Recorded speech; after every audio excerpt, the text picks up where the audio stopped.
What's up, guys? Welcome back to Cory's Car Review. I'm excited to show you this Chrysler Crossfire behind me. You don't really see a lot of these anymore. They didn't really take off after the first year like Chrysler intended, so there's not really that many around, and it's cool to find one to show you. And a friend of mine has one and asked if we could do a video on it, and here you go. So you're welcome. 2006 Chrysler Crossfire. They made Chrysler and Mercedes teamed up. This was built in Germany. It's got the Mercedes SLK platform, Mercedes motor, transmission. It is rear-wheel drive, which makes it that much better. So all the drivetrain is all Mercedes SLK. You got the Chrysler body and interior.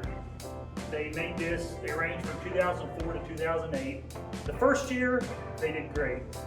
After that, it slowly declined. And let me tell you what I think. If this car was built, because we all know cars in the early 2000s, mid 2000s, where they weren't, spectacular like they were back in the 70s or like they are now. Coming out with 800 horsepower Hellcat red eyes and 450 horsepower 70 LS6 Chevelle. So this area, not just for Chrysler, but for all the companies, were kind of iffy. This car has a 3.5 liter V6, which has a decent amount of power for as light as this car is. 3,100 pounds. Now let me put that in perspective for the other NASCAR fan that's out there. I'm one of them, so there's probably one more somewhere in the country. This is for you. We got to band together and keep NASCAR going. A NASCAR weighs 3,000 to 3,300 pounds, somewhere in there. I know I've heard it before, I'm just guessing. If this car, then a NASCAR's got about 800, 850 horsepower. This is 215. Can you imagine if this car was built today and all the guys in Chrysler were like, we only have, what's our stamp of badassness that we put in all our cars? The Hellcat motor, we put in the Challenger, the Charger, the Jeeps.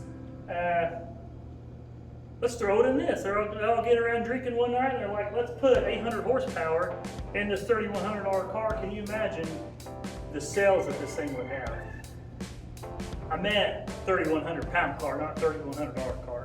But can you imagine how fun this thing, well, it'd be a death trap pretty much, like the Viper. You got 800 horsepower in a 3,100 pound car, but you don't. So this is what Chrysler gave you. I'll show you under the hood. It's a 3.5 liter V6, 215 horsepower, and it's a fairly small car. I'm 6'3", 250 pounds, so that kind of tells you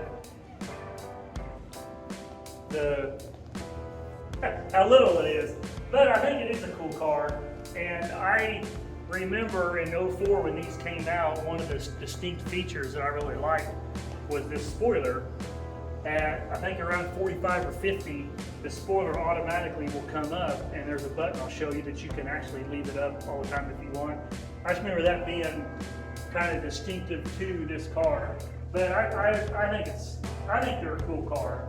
You got 18-inch up front, and then you got 19-inch in the back. They came in 6-speed manual, and you can get in a 5-speed automatic. This particular car is a 5-speed automatic. I'm going to pop the hood and show you guys underneath. So like I said, underneath, you got the 3.5 liter V6, 215 horsepower. Something they did offer was, and I believe it's the only SRT6 car they offered, they did offer an SRT6 Crossfire that had the same motor, only they had a supercharger.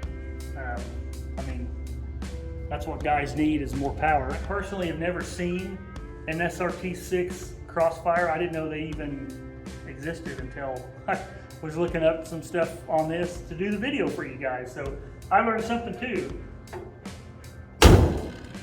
It has these cutouts right here in the hood, and if you notice from the front and then when you get to the back, it's got this point where the hood comes to the point. And then when you walk around the back, and then you can follow it. I noticed you can follow it down the dash. And it's also got that same point on top of the shifter. And then when you get to the back, you can see it's not very distinctive, but you can see it go all the way to the back and then down the bumper. Check out Cory's car review.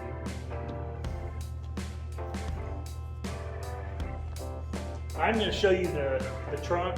They call it a trunk. Obviously, we all know with the coupes, the trunk is bigger than it is with the convertibles because the top has to store in there. You can probably get you 1 or 2 Walmart bags in there, and that's probably about all you're going to be able to fit. Let's hop inside. We'll show you the inside. Before we do, though, I want to correct myself. I said 3.5 liter. It's actually a 3.2 liter V6. So, got a little nervous. I apologize. So when you open the door, you notice it says Crossfire right here on this door seal. That's pretty neat. The first thing I noticed when I got in here, well, for one, when you get in it, it's kind of like a vet. You just got to fall into it and then get situated. But there's quite a bit of room in here, and I was pleasantly surprised because when I first got in this, I'm like, guys that are our size, we really don't fit in a whole lot of cars. I had an 01 Bullet Mustang, and it was pretty tight, and I feel like I've got more room in this Crossfire than I did in that Mustang. But that was one thing that I was pleasantly surprised with, was the leg room. And I like the seats. The seat is harder than what I would like, but I do like the way these side bolsters hold you in. I noticed that driving, and you take this thing on some curvy roads, it really feels like you're driving a go-kart because it picks up speed really quick, and it's got more power than I expected to have, and it's easy to speed in this. But on the inside, you can see this race part here in the middle of the dash. I talked about, so you've got your gauges here. You got your temperature gauge on the left, and then the fuel gauge, then your speedometer, and then your tach. Inside, you've got your switches. You've got all your gauges, your air conditioner gauge, and I do like what Chrysler's done with this recirculating button. It actually resembles a Crossfire, which is pretty neat.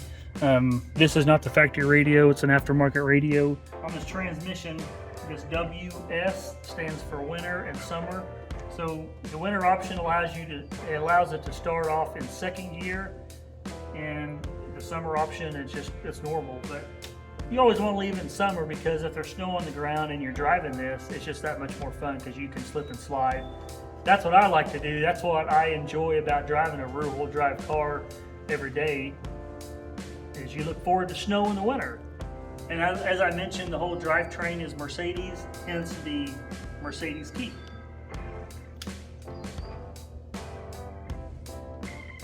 So we were trying to figure this out. We kept pushing the button after we unlocked it. So you turn that. Once you turn it, you notice the windows automatically roll down. So we turned that and unlocked it, pushed the button, and it beeps, but it didn't do anything. Well, that's when we figured out you actually have to fold that up. Then you can push the button, and it goes down.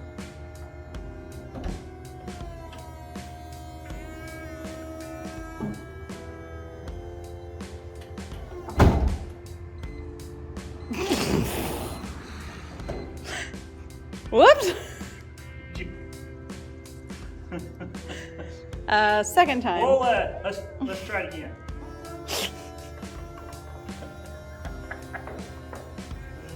Real world stuff here. And then it beeps when it's done. I personally think it looks better with the top down than it does with the top up. I don't know what the coupe is like to drive. I've never drove a coupe. This is actually the first Crossfire I ever drove. But with the top up, extremely hard to see out of.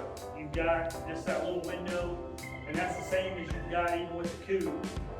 But extremely hard to see. obviously with the top down, everything's open, it's a lot easier to see. What do you say we fire it up and we hop in and go for a ride?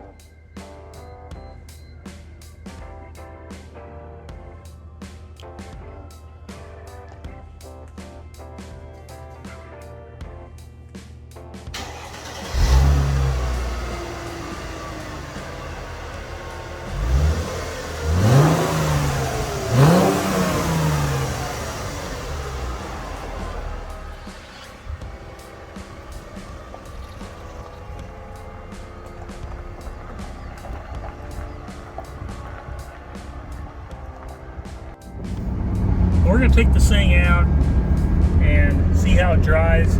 Like I said, I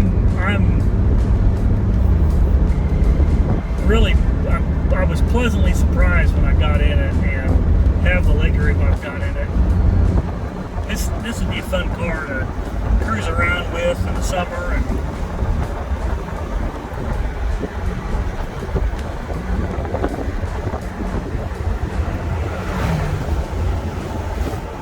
definitely easier to see with the top down, just like any convertible.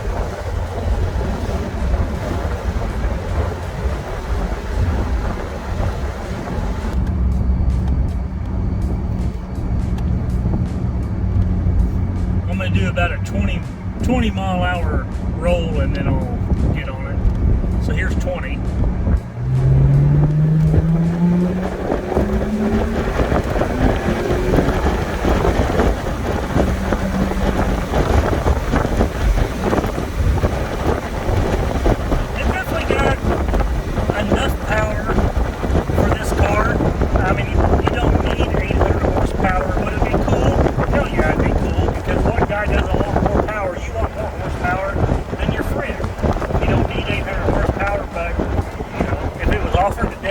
Definitely a box that I will check.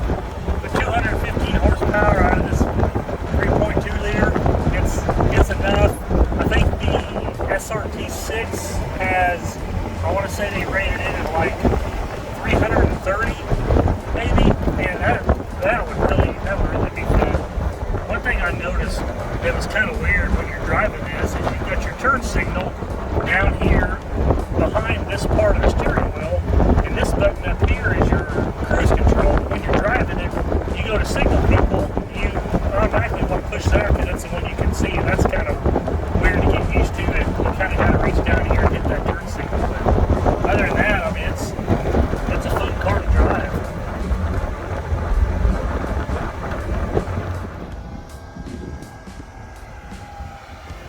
Guys, I hope you liked this video. Make sure you hit that subscribe button. Share this video with all your friends. I'm glad I had the opportunity to review this Crossfire because you don't see them that much, and it's cool to be able to share this with you. So hit that subscribe button and we'll catch you next time.